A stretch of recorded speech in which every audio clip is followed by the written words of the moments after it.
Look at you or the camera? At me, absolutely at me. At me. Good, okay. Today is August 3rd, 2018. We are in the office of Lester Craon in downtown Chicago. Lester, can you please, the basic question that I'd like to ask is, where were you born, when were you born, and what kind of family, what kind of upbringing did you have? What kind of family were you brought up with? I was born in Chicago, June 7th, 1925. The middle son of three boys, to Rebecca and Henry Craon. We basically, while my dad started in poverty and pulled himself out and started a business himself, by the time, just at the time that I was born, Dad had made enough money to buy a small house in Evanston. And so I think they moved there when I was a few months older. I must admit I don't remember the move. And we lived in Evanston, the same place for about 15 years, then moved just a block away. And so I grew up in Evanston during my entire younger life. Young adulthood.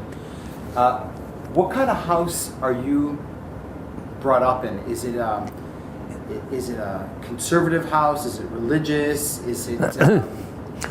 My grandparents were who came from really the Pale of the Settlement in the late 1880s.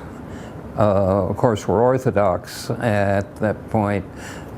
My dad had at that point three brothers. He had lost two brothers and to tuberculosis, and he'd lost a sister, another one when he got a impacted tooth, and they didn't have the money to go to a good dentist, so they went to a student dentist, and he did a bad job, and Jacob died.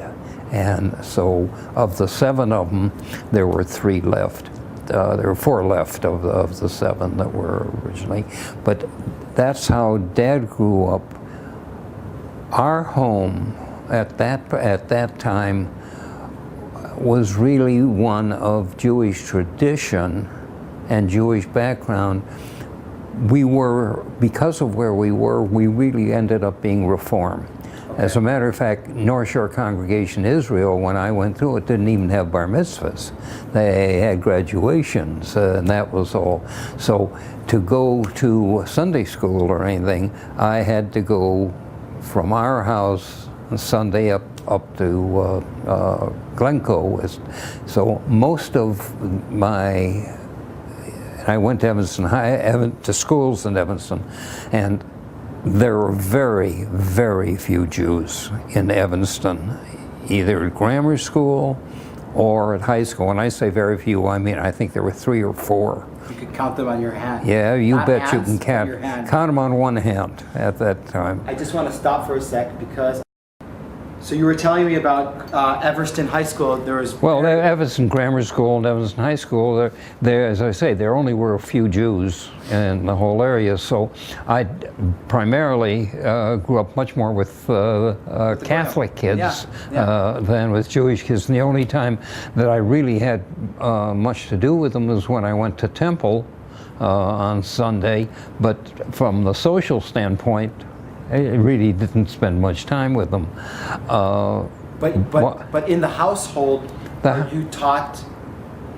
It was a completely Jewish household, okay. From a traditional side, but it was a Jewish household, really based on really being a Reform Jew. Where my grandparents were Orthodox, my uncles were conservative at that point. You guys were Reform. And so, but the appreciation of being Jewish, the acknowledgement of the tradition and the history was just foremost in anything we did, and basically in the way Dad grew up, the honesty, the honorability, the values, the tradition are things that he learned from his parents, and he learned at a very early age, and that the way he conducted himself was based on those traditions and values. Those traditions and those values. And also, I wanted to just point out here. So basically, you're growing up in Chicago. Is at home, you're getting that Jewish background, but outside of the home, you're completely assimilated to. It's completely assimilated at that point. As I say, more of my friends were Catholic than I was said over a lifetime. I felt for a little Jewish kid, I attended more masses than I did anything else. Did you ever have any trouble with any of the Catholic kids because of your ethnicity and your religion? I had an awful lot of Catholic friends and had really no problem at all. I saw very little. Saw some, of course. I mean, with strangers and things like that. Sure, I heard kike and Jew boy and that kind of thing periodically at that time, but to a very limited extent. I was really very protected from that. Okay, let's talk about your mother and father. Are your mother and father born in the United States? My dad was born in the United States. His parents came over from what I guess is now Belarus, just from a little shtetl that was just south of Minsk. And as I say, they came over just before 1890 area, 1885, 1890, and they were married here. In Albany, your grandparents? My grandparents, and my grandfather was a peddler, obviously, as everybody else was when he came over. And the family name is Craon? And or was it changed? The name was Craon at that point. Yes, there were a couple of variations, but basically it was Craon or Crown. Now, a lot of families, Jewish families, especially in Russia, this is my question, are your family Kohens? Yes. Okay, because that's exactly what they would do. Yes. Is they would change their name to Kaplansky, Kaplan, Kogan. Yeah.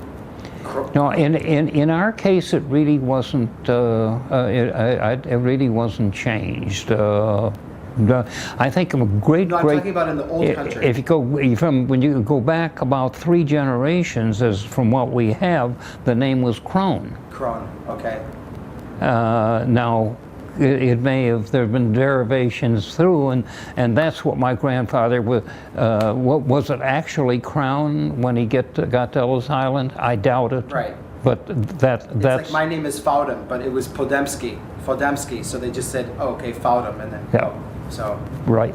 And actually, my family arrived in the United States in the same year as 1890s. So so it's definitely the. And what about your mother? My mother was born in Budapest. Was born in Hungary. At a very early age, she and her family came over to Winnipeg, and she grew up in Winnipeg until she was about 16 or so. Unlike really most Jewish families, her parents were divorced. And she came over with her mother and her sister to Winnipeg. Her parents were divorced already in Budapest? I do not know. Okay. I do not know. Okay. Her father's family, we still know they went to Philadelphia, and there was a whole group of people from there who we have since met and since seen. So, but Mom's family actually was Winnipeg with her sister, and then at about age of about 16, they came to Chicago, and that's where my dad met her. Did they meet in? Was your grandmother from a religious background? I have no idea No idea, where, okay. where or how they met as such Okay. that time, Now, but very fortunate the two of them met each other, especially those two. what year do your parents get married? Do you know? They Roughly. they were married in, I believe, in 1920. My older brother was born in 1921, and so I think they were married just before that in 1920. And just for the record, the name of your parents? My dad was Henry Craon. Henry. My mother was Rebecca Craon. And your father's Hebrew name? Do you know? I couldn't tell you. I couldn't tell you. Is As I Rebecca say, is I not only didn't go through a bar mitzvah, but I never learned Hebrew, which is just terrible. I feel it's a real deficiency on my part, but I don't know Hebrew. Did your parents speak English together? Or do they speak Yiddish? Yes, they knew enough Yiddish at that point. They didn't speak Hebrew, but they knew enough Yiddish, both terms and words. My grandparents, of course, spoke Yiddish, so folks, both mom and dad spoke Yiddish to them. But in that era, Joshua, and I think you know, and that was the difference, people that came to the United States wanted to be American. Sure. They wanted to be U.S. citizens, and I have always regretted the fact that I could have picked up Yiddish and maybe something else within my household if I was willing to listen, and I wasn't willing to listen. Just the way friends of mine who came from Poland or came from Yugoslavia or from Russia or from anything else, they did not pick up the language of their fathers and their grandparents. They didn't want to. They wanted to be fully American as that, and that was just a big mistake. I'm going to give you an example, and I'm going to strengthen your theory. After I was in the army in Israel, I lived on a kibbutz for 1 year. Okay. This is the mid-90s, so it's after the mass Russian immigration to Israel in the 90s, right? And there were some Russians who were living on the kibbutz who wanted to become members of the kibbutz, and their determination to get rid of their Russian background and language was so strong that their kids that they had in Israel, they didn't even teach them Russian. They didn't. So there is this, immigrants have this perspective of what was in the past. Forget it. It's the future. It's learning English. It's playing baseball. It's picking up hockey. It's very common. I think a very common psychological thing where your parents were like, It isn't. This was more the deficiency. I think is more in my generation and my part. If I would ask them to help me really learn Yiddish, they would have done it in a minute at that point. But you're right. Now tell me, when your parents get married, your father, what is his profession? What does he start out doing? Well, as I say, Dad started out really in poverty as such. He only went to 8th grade. He had one brother that actually went through high school, and the youngest became a doctor. And then he worked. As he started working really at the age of 8 or 9 to try and put food on the table. They all did. He left school at the age of 14. Was he the oldest? Was he the oldest son? No, he was third. He was third out of the 7. Wow. He was third out of the 7, and then he worked at every odd job he could find from that point on. And then in 1919, his older brother Sal, and Irv, who was his next older brother and dad, started a very small building material supply business. When I say a supply business, they bought carloads of sand, gravel, and stone, had it shipped to a team track, unloaded it, and then went out to contractors and sold the jobs to send them hard materials to the job.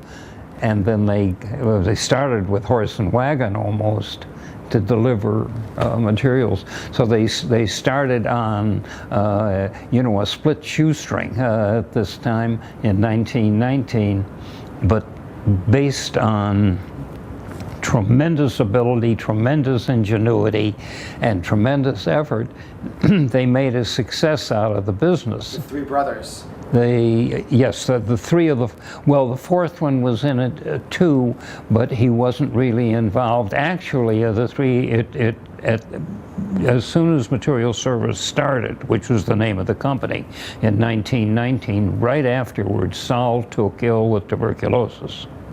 And Dad and Irv took him to Arizona, thinking that would be a better place for him. And it didn't work out, and he came back and died. So it was Dad and Irv. Ed, who was the doctor, participated in many of the things that went on at Material Service and went on in the family for his entire life. But it was running of it. My dad was really, was the president at that point, and was responsible for the financial and the sales side. Irv did the operating side. Irv was the best operating executive I think I have ever known. He made things work with baling wire and everything else, so he was an integral part of the success of Material Service. The interesting part of it is, at that time, there was no more corrupt industry than the construction and industry in Chicago. The corruption from City Hall to the architects, to the contractors, to the owners was pervasive. And that, in addition to that, it was at a time that the labor unions really rose up, but the labor unions were violent. Right. There were deaths, there were fights, there was everything, but it was ugly. Throughout that time. So in addition to that, as you know, Joshua, there was tremendous bias. And there was tremendous bias in this country, really, until the end of the Second World War at that time. And the greatest bias was anti-black. Yep. Second was anti-Semitism. The third was, whether it was anti-Catholic, anti-Romanian, anti-Italian, was anti-everything else. So the construction industry was made up of Irish Catholics, Italian Catholics, and Jews. And Jews, yeah. That was the construction industry. So there was tremendous bias by customers that Dad was trying to sell. But by dint of just tremendous ingenuity, sincerity, and ability, he was able to overcome that, and he never participated in the corrupt side. Well, he lost, I think, quite a few orders because he wouldn't participate in it, but he didn't participate in that. He overcame the bias, but the 20s were a period of a tremendous amount of activity in construction. Well, it was just, they don't call it the Roaring 20s for nothing. I mean, it was roaring in many aspects. There was an economic boom after the First World War. There was a social boom. It was booming. I mean, the 20s, and I'm sure here in Chicago, that was the time to make money and to be productive and to go out into the world. And I'm sure that that was a very big, a jumping board into that period of time. You're absolutely right. It was a time of a tremendous amount of activity, and based on their efforts and everything else, they were able to prosper, and they went from having materials shipped to a team track and do it, to buy or rent a piece of property and have the materials sent to that, and that became the distribution yard. And I know the first distribution yard for material service was Yard 4, and so I asked Dad, how come Yard 4? He said, I didn't want people to know that we only had one yard. Sure. But so because of that, there really was very substantial progress by material service up until the Depression. During that time, there are numerous stories, and I don't even think you have the time for all of this, that if it was only Dad's ingenuity that saved the company from going absolutely broke. During the Depression? During the 20s. During the 20s. During the 20s. And he actually, in fact, do you want one of the stories at that point? Absolutely, please. Because I know I love to talk about him at that point. Yeah, well, that's why we're here. Just, and this is almost typical.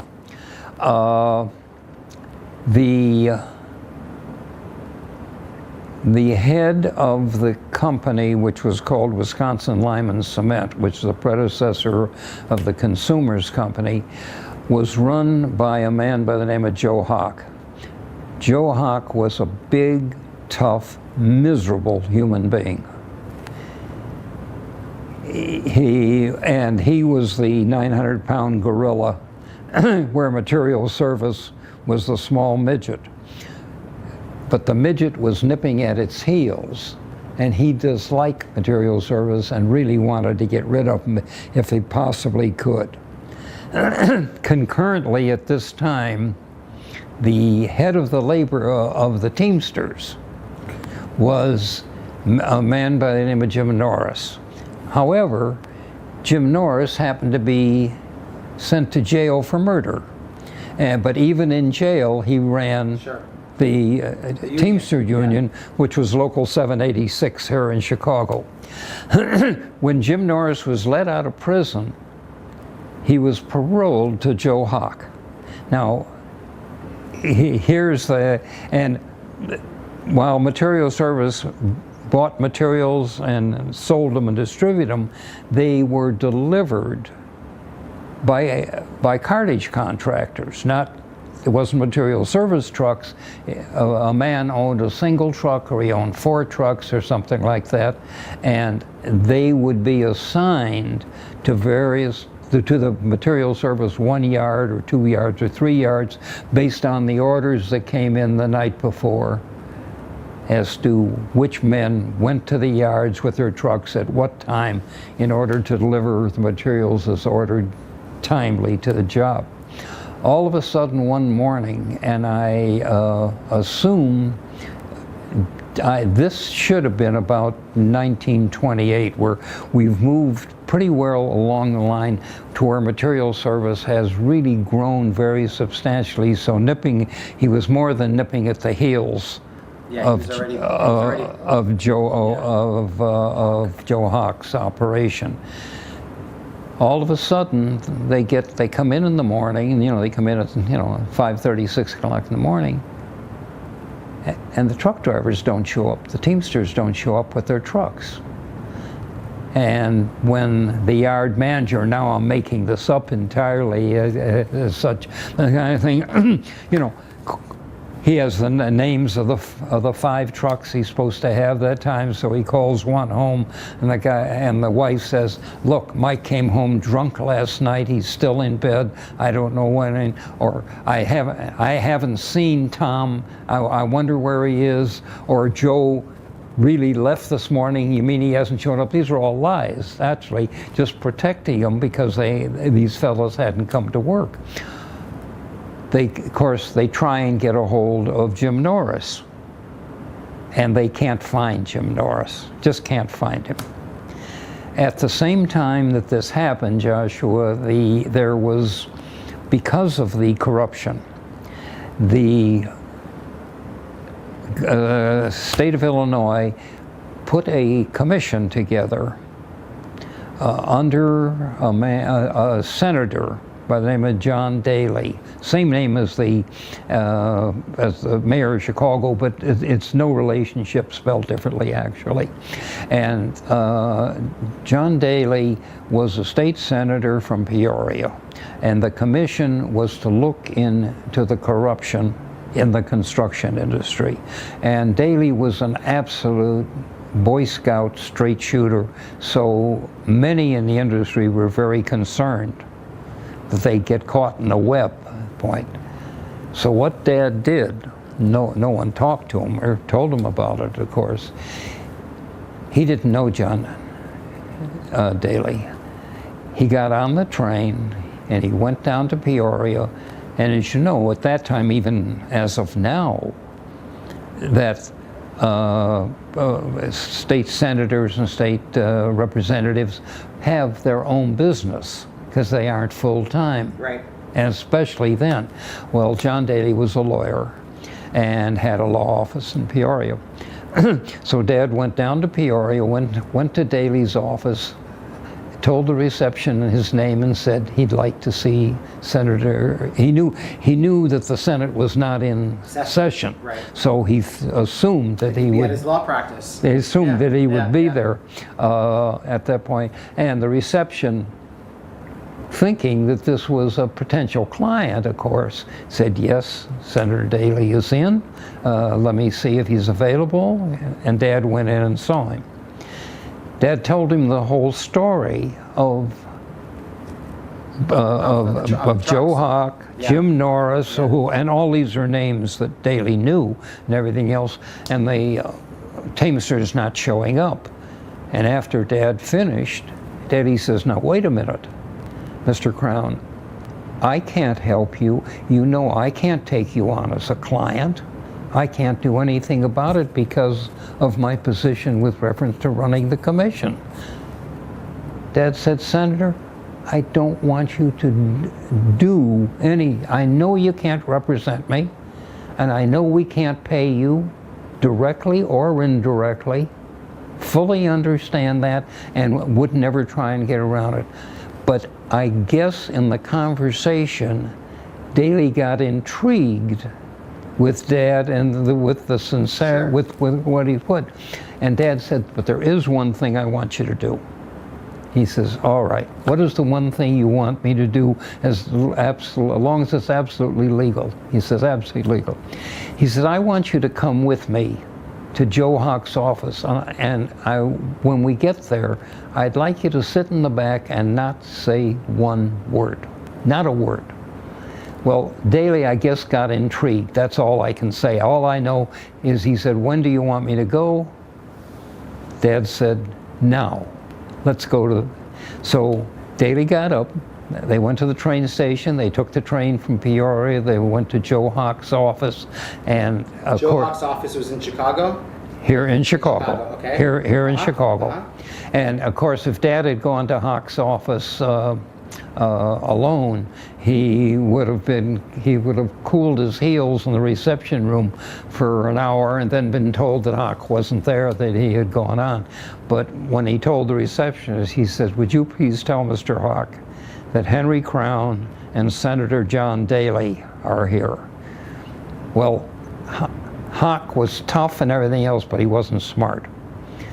So they issued him right in, and Daly did the same thing. He sat in the back of the room, and Dad said, Mr. Hawk, you know, he introduced himself. I don't know whether Dad had ever met him before at that time. And he said, I'm sure you know Senator Daly. And, you know, and just left it that way. And then told Hawk the story of the Teamsters not showing up and not being able to get a hold of Jim Norris. Well, Hawk stupidly looks at Dad and then looks over at Daly. Looks at Dad, looks over at Daly. And of course, you know, this was part of the cabal, so he really had something to be concerned about. But Daly never blinked an eye, never did anything. And when Dad says, I can't get a hold of Jim Norris, he says, you can't get Jim Norris. He picks up the telephone to his secretary, he says, get Jim Norris. Just stupidly. 2 minutes later, Norris is on the telephone. Hawk goes through the whole story them and says, Henry Crown and Senator Daley are here. Mr. Crown tells me that he can't get a hold of you and that a lot of your members are not showing up. I don't think that that's right. Do you, Jim? Goes back, Dad, he says, Jim Norris tells me that it won't happen again. And? Remember, there was no strike. There was nothing illegal done. But if you didn't have the delivery system for a few days, contractors yeah, that's it. You're done. Would leave you. Yeah, of course. Would leave you completely. Yeah, absolutely. So it would have broken. So that's just one of the things. Of how your father operated. Is how he time and again, he found the right button to push, the right thing to do to correct a problem. It's just remarkable.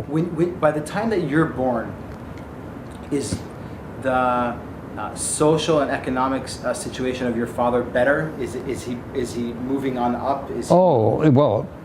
By the time you're born. The time I'm born, 25, and after 6-7 years, material service had progressed. There's no question. You know, as I say, he did well enough to buy a little 3-bedroom house in Evanston, and they had a car. So that's what he came from absolutely nothing over those 6-7 years, sure. and in the next few years did better. It did better and better. And what about at some point, the company just gets completely huge, and it just... Well, it took a long time, sure. yes, Sure. but it kept enlarging, it kept getting bigger. When the Depression came, material service banked at the Foreman Trust Company, Foreman Bank and Trust Company, what it was called, and it was by the First National Bank of Chicago, and all the loans were called. Now, the material business, as you would know, Joshua, sells during, let's say, an 8 or 9 month period, and then it really goes pretty dark for the winter 3 months, but they spend a lot of the winter 3 months collecting the receivables for what they have sold, because you don't do it for cash, and contractors are notorious in deferring payments whenever they can. So it may be 60 days, 90 days, 6 months at that point. So in order to survive, a company like Material Services needs a working capital line. So it has money to pay salaries, staff, material, sure. Everything else during the time, and then when it collects it, it pays it back. So it really had a material service had a $1 million working capital line, which it fully used and then fully paid back each year. When the First National Bank took over Foreman, they called all the loans. They called the working capital loan. And Dad went over to the First National Bank, and then the tremendous story with Hugo Anderson, who was also an immigrant that came in, had no schooling, and was a senior vice president at the First. Dad went to see him and said how important it was that they retain the line. And of course, Anderson told him, "We're calling everything. Yeah. The chances are that you're going to go broke anyway, and we're not taking that kind of a chance." Dad says, "Well, now wait a minute." And he brought with him, he said, and the loan was, of course, to the company. To the company, yeah. It was not to him personally. Dad said, "I want to sign on the loan personally. Here is the deed to my house, the deed to my car. I don't know if maybe Mom had 1 or 2 pieces of jewelry. Here is the jewelry, and I think he gave him the deed to my roller skates at that point, and probably an indenture for his 2 boys or 3 boys at the time. And Anderson said, "Look, Mr. Crown, it's very thoughtful and everything else, but don't do it. Don't even think about doing it. You're going to go broke, and at least you'll have some things left. You'll have the personal things that you have left. Don't even consider signing the note." Now, this was the banker talking to him. Dad says, "No, Mr. Anderson, we will not go broke no matter what happens, and here is everything. Everything we have will be signed on it." Well, he so convinced Anderson that that was almost the only loan that they continued. So First National took it over, continued the $1 million working capital line. Dad became tremendously close to the First National at that point. And even during the Depression, Material Service never was in the red. They never lost money. Wow. Now, I can't tell you that the so-called people that ran it took any money home, and I'm sure they cut the wages of a number of the people that ran, but the point is you either had something or you had nothing. And he kept the company alive through the Depression.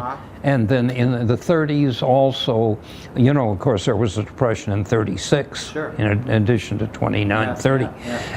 But he kept them alive, and it continued to grow up through till the war started in 41. And my older brother went into the Navy and sent to the Pacific almost immediately. And a year later, my dad, at the age of 46, 47, I always said that if he pricked his arm, the blood would come out red, white, and blue. He loved this country and loved the opportunity that it obviously gave him, that he'd taken advantage of. So he went to the head of the Corps of Engineers, who he knew, and volunteered he wanted to go into service. At the age of 47? By the age 46, 47. And he was given the rank of lieutenant colonel, and he was to go in the 1st of January 1st of 1943. The 2 stories, well, there's 1,000 stories you go along. He had bad eyesight, and he had a heart murmur.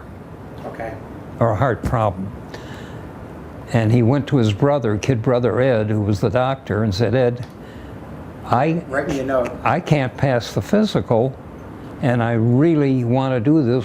What do I do?" Ed says, "I'll tell you what you do. As far as the eyesight is concerned, remember, you're going in with the potential commission of lieutenant colonel. Everybody else there are privates, or maybe somebody gets a lieutenant. So you outrank everybody is there. You can do some things that are rude that others can't do." He said, "When you get to the eye chart, with your glasses on, get up real close to the guy in front of you and memorize one line, maybe the 20-30 line. Take any line you want, but down, not 20-20, but something else. Memorize it forward, memorize it backwards. They'll really try and maybe move you back, anything else, but they won't, they won't be too insistent. When you come to the eye chart, and they say, read it, say, look, forget the big E and everything else. Take it down to the 20-30 line, and then read it the way they tell you, so we pass. That's how to pass it." Dad said, "Okay, all right, we can do it that way. What do I do about the heart murmur?" Ed said, "All right, The doctor who was going to be examining you is probably a captain. You're going in as lieutenant colonel. So when he puts a stethoscope up to you to examine you, start talking and talk loudly. He'll ask you nicely, he won't tell you to shut up the way he'd tell anyone else. He'll ask you nicely, please, to stop talking so that he can listen. Just don't.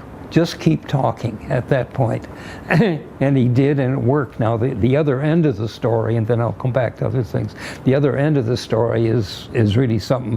First place, he saved hundreds of millions of dollars for the United States. He became the purchasing agent. Well, we'll get to that in a minute. But when he was leaving the service in '46, he had to go in for a physical exam. And when he went in for a physical exam, they found out. The doctor said, "Colonel, your health has deteriorated tremendously. The Army owes you. I'm going to put you in the hospital. We're going to do this. We're going to do that." Dad says, "Please, no."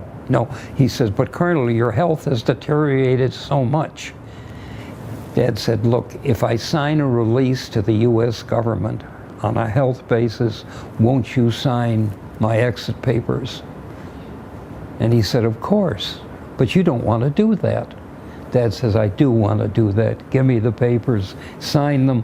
And he said as he walked down the corridor, he could hear the captain, who was the doctor, saying, "That's the dumbest colonel I have ever met." I want to ask you a little bit about... well, only one other thing I want to say. Just before Dad went into service, my mother, who never had a sick day in her life, and was just, she was the core, the nucleus of the family, knew she had something wrong with her, but she didn't tell my dad because she knew how badly he wanted to go in. She waited until he went in January 1st of '43, and then Ed took her to the hospital, and they operated on her, and she had stomach cancer, which had metastasized, and there was no way of saving her. They just sewed her up, and she went home. She lived till Halloween Day of '43, and she died at the age of 43.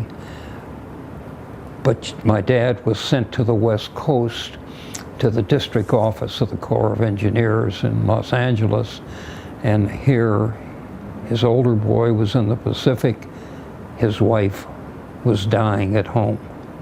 So now this is a story, Joshua, of millions of American families where there was a problem, a death, of this or of that, all the way through.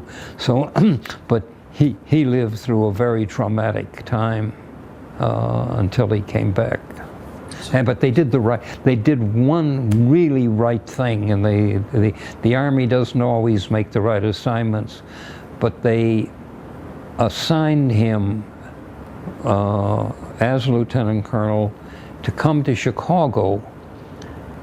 The Corps of Engineers division was in Chicago, and they assigned him to the division in Chicago as their chief procurement officer, their chief purchasing agent. Sure. So he actually was sent home, not because it was home. This is where the division was, and the division office of the Corps of Engineers bought half of everything the Corps of Engineers bought. Now, they didn't buy bedding, they didn't buy food, but they bought millions of items, not only for the United States, but for all the Allies. Sure.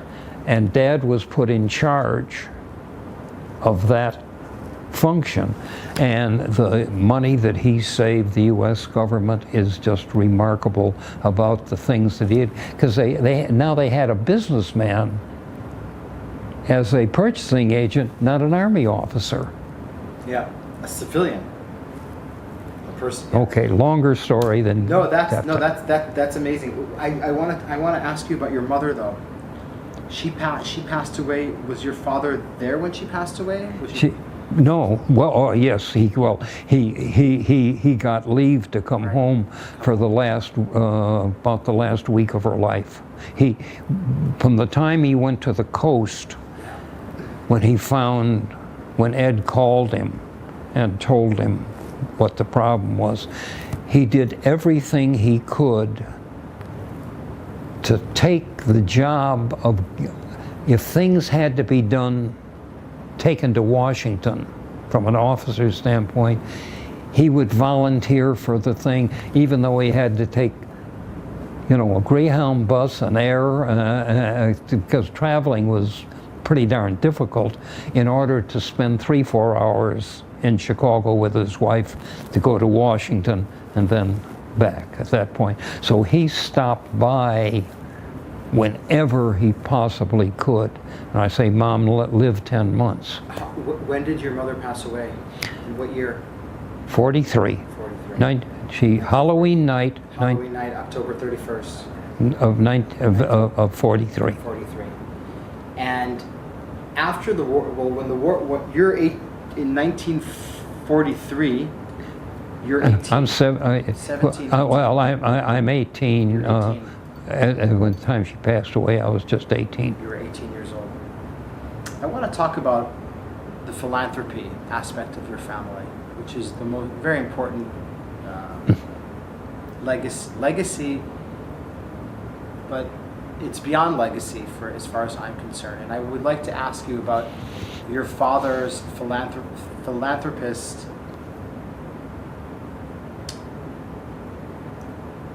vision of. I can understand by the story that you're telling me, just from in the army, I could see some sparks of it starting to, I don't know if he had done it before philanthropy, but of course after the war, and a lot to do with the state of Israel. Long before, Dad, tremendous confidence in himself to be able to succeed.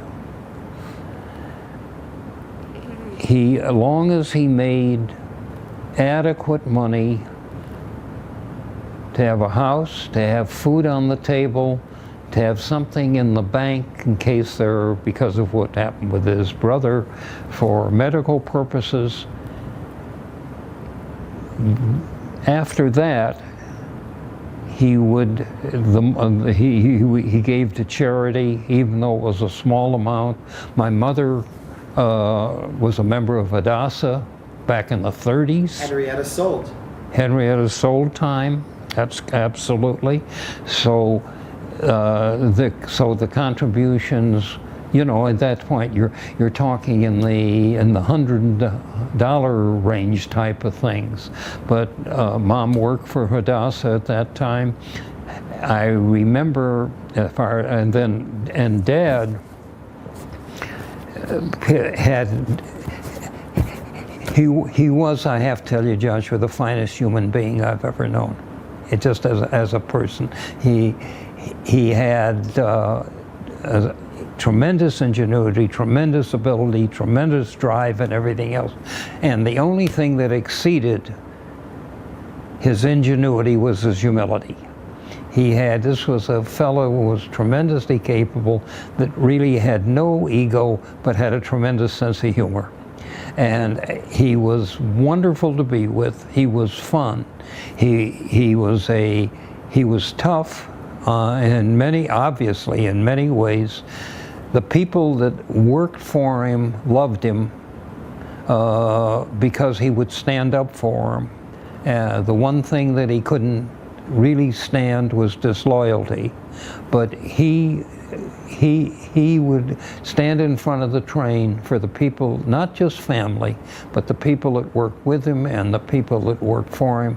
And so people just adored him for what he would do, and he was just a pleasure to be with at all times. Now, we spent our life growing up being at the plants and the yards of material service.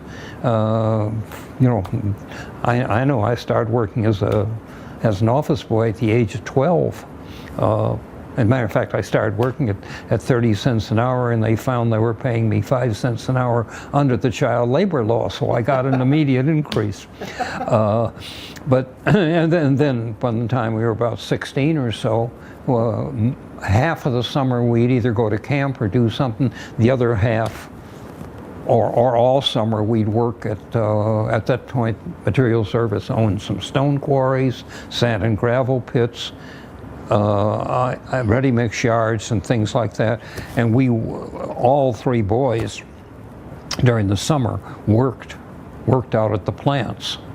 So that was all part of our life. Weekends, many Saturdays or Sundays, we would go either with Dad or my uncle or with some of the other people that worked for Material Service, and we go to the plants and the yards with them. So, you know, it was not a 40-hour week type thing. No, I understand.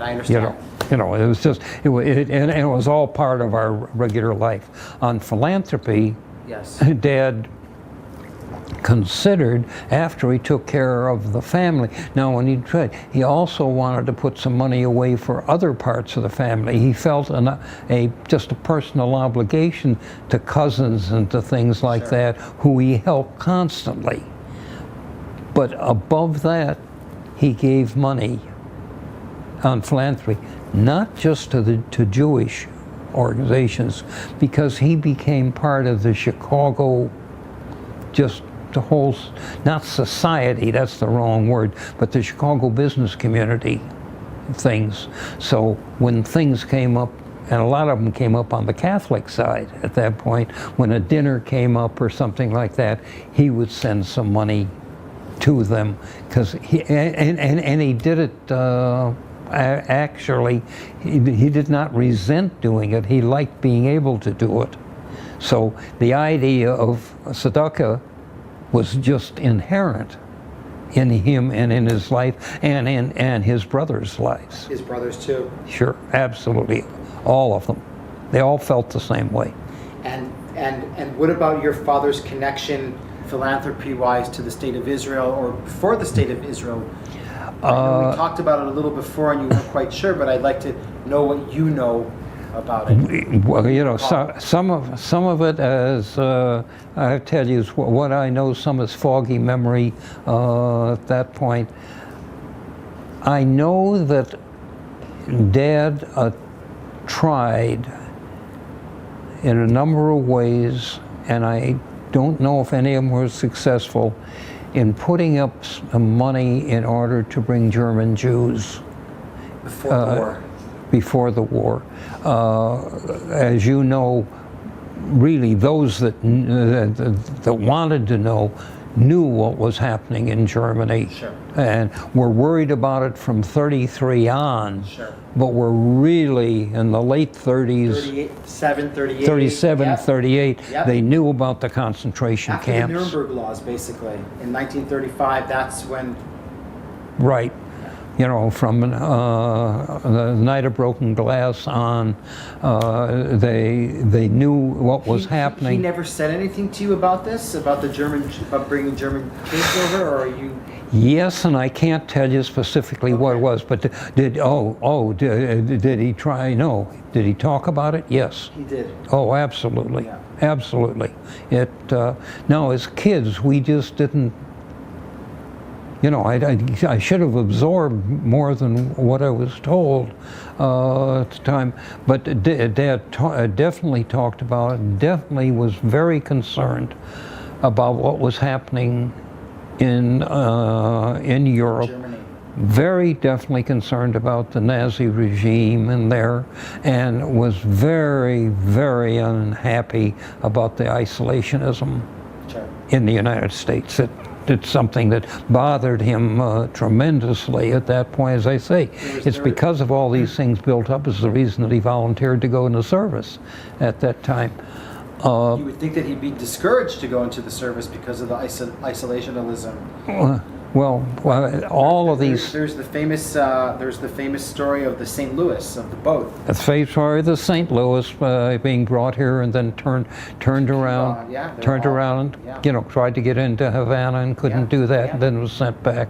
And there were other vessels here. Of course. People didn't care. And what about your recollection and maybe your memory? Because you're already at this time, you're already 21, 22. After the Second World War, things start to heat up in Palestine between the Jews and the Arabs and the British. Is there anything that your father, that you know of the family being involved in somehow, there was a lot of Israeli-Palestinian politicians coming to the States, like Golda Meir, and trying to raise money and trying to, get the... Is there anything that you can talk to me about, or anything that comes to mind about that period or family? Or well, when you go from 46 to 50, at that point, I know that Dad talked about, and we read everything we could about what was happening in Palestine at that point. The British blockade, the ships that were there, the attempt to get people in, the number that was turned back, those that landed and what their hardships were at that time. That was all part of our just general evening discussion. So that was definitely part of it. I guess I want to skip one story in the philanthropy side of it in 1950, and then another story as far as Dad is concerned on the philanthropy side. And I assume this is about 49 or 50.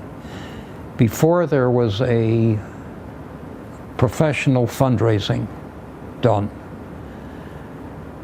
that Dad had a few, 4 or 5 of his good friends, each of whom had, like he, really had become successful and had reasonable wherewithal at that time.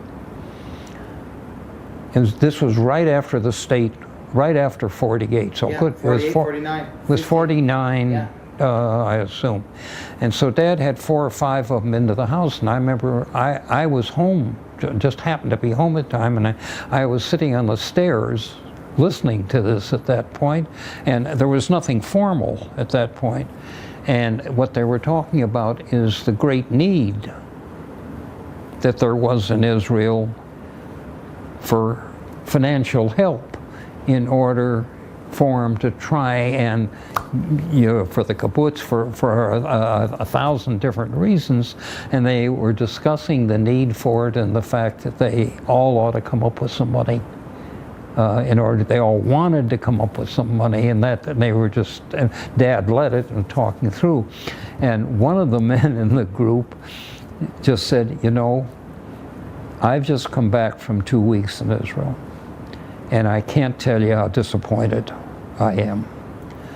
It is a socialist country, and from what I saw, they waste an unbelievable amount of money that goes over. It's really disappointing. Well, Dad knew his people very well.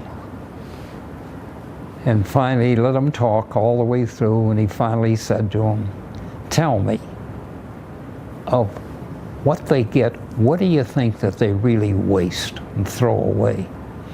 The guy thought about it a minute. He says, I'll bet you 50%. Dad says, that's the most important thing you can tell us. We all have to double our contribution.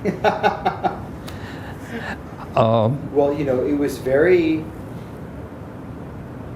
Israel, for the first, not only 25 years, but especially for the first decade, was very, very socialist. Oh, it's a very socialist. I'm sure you know that very well. And even the Soviet Union supported the establishment of the State of Israel because they thought that they could bring it over to its side because of... Absolutely so. But that didn't happen.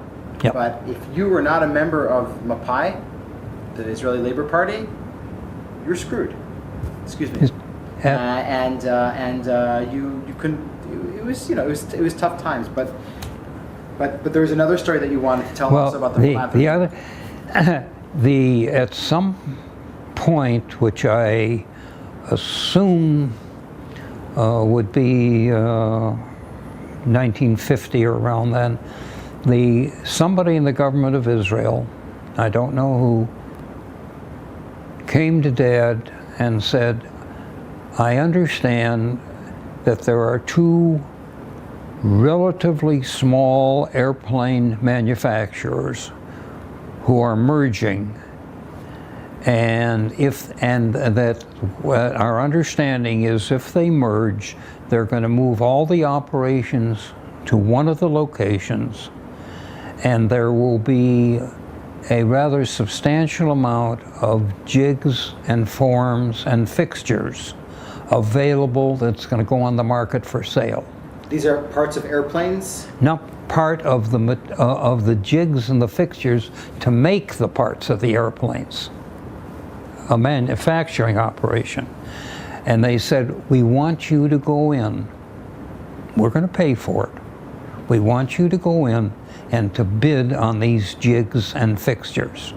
Now, I know one of those companies was North American Aviation, and I don't remember the name of the other one. They merged. So Dad went to the so-called auction, or however they did it, and he bought the jigs and the fixtures and shipped them to Israel, and that was the basis of Israel's airplane manufacturing operation, which had, number one, I never understood what they really want is they wanted an indigenous airplane capability at that point, because at that point the only place they were getting anything was from France, yeah. Not from the United States. No, not at that time.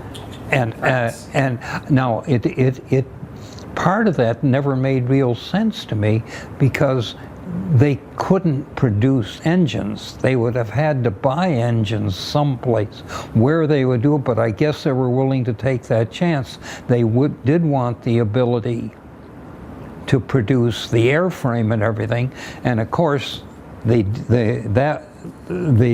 whole airplane manufacturing operation became a good business for IAI. IAI, exactly. And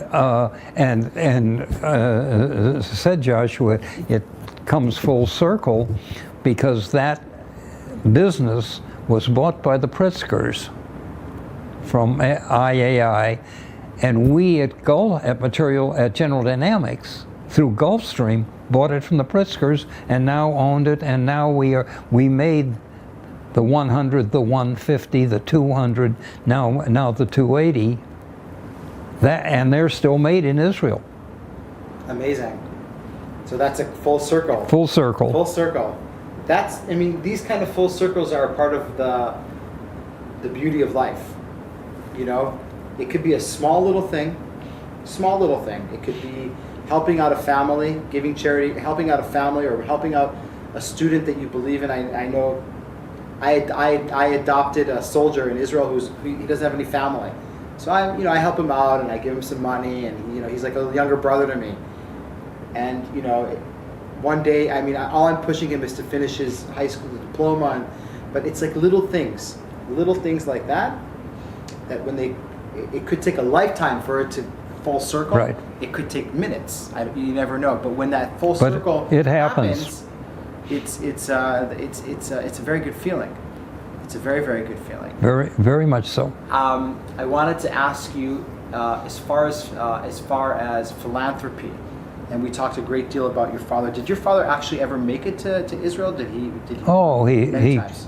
He and Teddy Kollek were the closest of friends. Okay.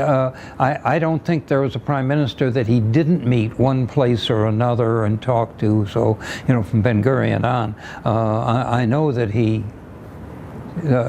he didn't take that many trips to Israel. He saw them when they were here. He was over there a number of times. Teddy, of course, can be really a dear family friend. One of my sons, actually, when Amos was working in New York, his son, Amos was working in New York. Jim went over and lived in his apartment, which is the apartment right next to Teddy. And I don't even know if you know of the little the YMCA. The little apartment building. Right near the football field, the soccer field in Jerusalem. Is that where? I It's haven't in back of the YMCA. I live in Jerusalem, so I grew up there, and I. Well, there was a third floor. I don't know the building itself, but yeah. It was a third floor walk-up. Yeah. And Teddy had a very small apartment, really was small, and next to it was a little one-room apartment. Where his son lived. And where his son lived, and Jim went and they used it, and Tamara cooked for Jim. He was there for, I think, about a 2-month period. A 2-month period. And what about yourself? with philanthropy? I mean, I'm sure a lot of your father's philanthropy rubbed off on you. Well, we started. Dad was responsible. There were 2 groups here. There was the Russian group. The Russian Jews? Russian Jews and the German Jews. Okay. The German Jews were the society. And there was 2 clubs, the Standard Club and the Covenant Club. It's so funny you say that. You know why? I'm sorry that I'm interrupting you. I interviewed 4 or 5 years ago an American guy named David Makarov. Okay, David Makarov was born in Atlanta, Georgia, in 1918. He died a few years ago. He was one of the He was in World War II, and then he volunteered in the Haganah, blah blah blah. And when I was interviewing him about his childhood in Atlanta, that's exactly what he said to me. He says there were the German Jews, who had their nose up in the air, way, way high, and then there was the Russian Jews, who were, and it's exactly what you're saying, but in Chicago. In Chicago, well, there was a large and a German Jewish group in Chicago. Terrific, the Bensingers, the Strausses. They really were wonderful, but they really weren't Jewish. Okay. They formed the Standard Club and everything else, and eventually my older brother became president of the Standard Club. But it was the German Jewish Society group. They were quite well-to-do, very successful, and they really they had very little interest in Israel at that point. The Russian Jews, after the war, of course, primary interest was Israel. Right. And so there was fundraising on the German Jews side was the Jewish Federation. And the Jewish Federation raised money to take care of people, the indigent here in Chicago, the elderly, the everything else. They were very domestic. Yeah, completely domestic, but very charitable. Charitable, but very charitable. The Russian Jews, of course, were so concerned about what was happening. Their primary interest was Israel. Sure. They interested in the domestic side too, but primarily were Israel. So it was 2 separate groups.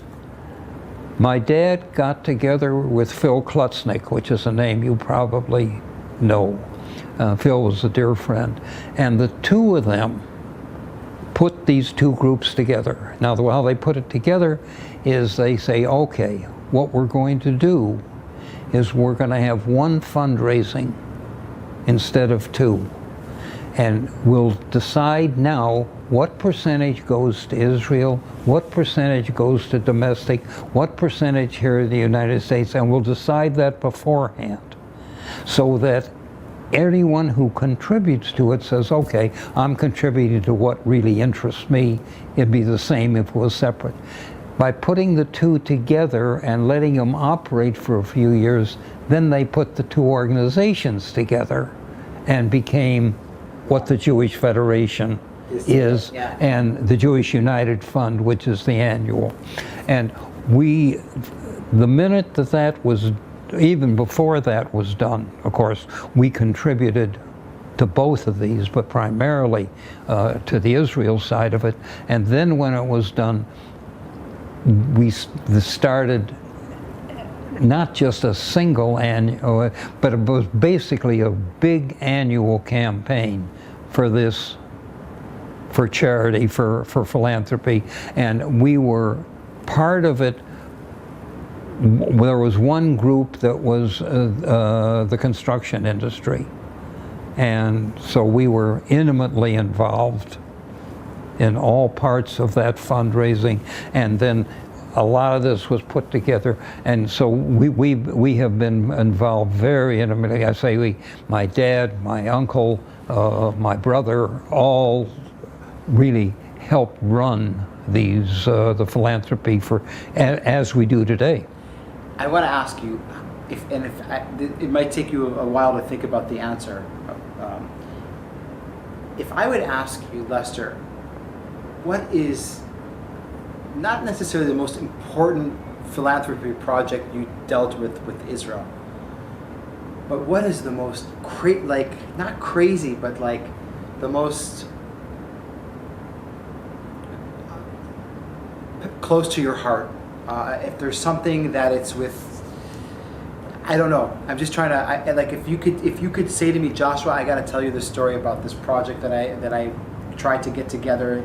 It worked, it didn't work, but it meant so much to me, or something that sticks out in all the years that you've been dealing with philanthropy. And I know a lot here in Chicago, but we are definitely focusing more on Israel.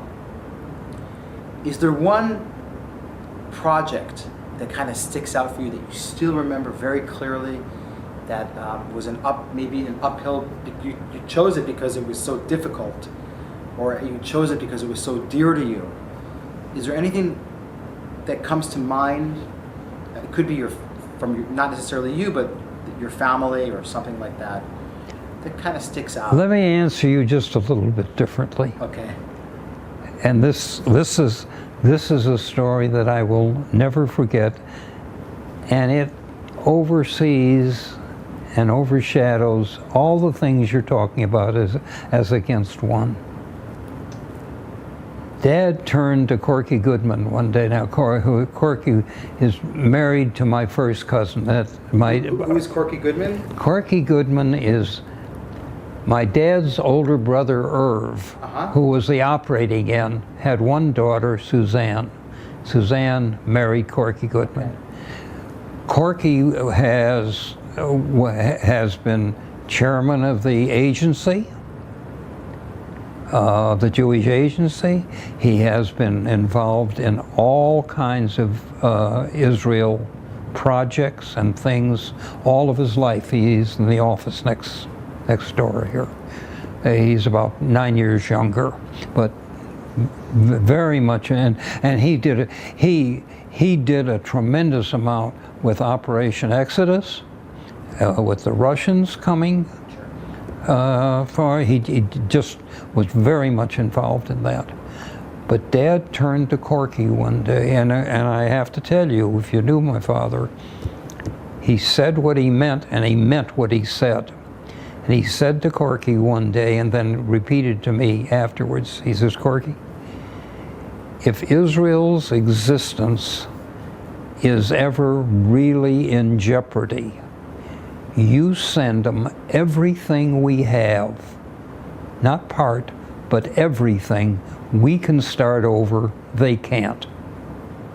Now, I can't conceive of a better definition of what it meant as far as he was concerned and as far as he told us we should be concerned versus any one project. That sums it all. That definitely sums it all. And I think on this note, we can conclude our interview, unless there is something else that we didn't talk about that you think is important about the family, about the philanthropy. If there's anything that you feel that we've missed, maybe something about your mother or your father, or if there's anything you feel that we've missed, this is the time to... No, the whole family is completely dedicated now. We have a large number of kids. and the families extended beyond just our group. Many of them, some are not Jewish. A lot of the people they married are not Jewish.